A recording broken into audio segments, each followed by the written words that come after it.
வணக்கம் நண்பர்களே. சில பேரை பார்த்தீங்கன்னா தெரியும், சாமி மேல கோவப்படுறது. அட போய சாமியாவது புதமாவது கோயிலா.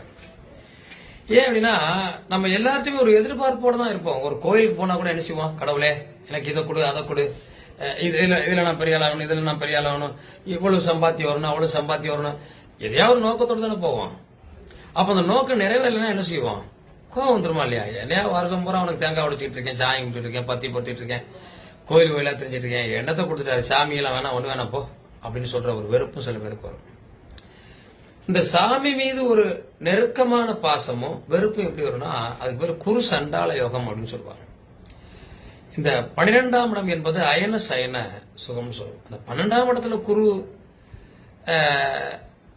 ராகு சேர்ந்திருந்தா ஒரு காலகட்டங்கள்ல ரொம்ப வெறுத்து அப்புறம் சாமி மேல ரொம்ப அதிபக்தியா இருப்பாங்க.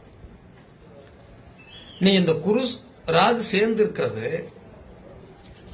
5ஆம் இடம் தான் குலசாமி தெய்வம் சொல்லுவோம்.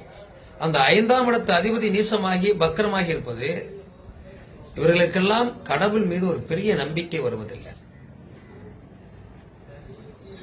கடவுள்கிட்ட நான் போனா அது என்ன தருது, என்ன தந்துச்சு, ஒண்ணுமே தராத சாமியை போய் நான் கும்பிட, பல வருஷமா நீங்க சொன்னா நானும் போய் கும்பிட்டேன், அந்த சாமி ஒண்ணுமே தரலையே, ஏமாத்துத, இப்படிப்பட்ட எண்ணங்கள்லாம் வரும்.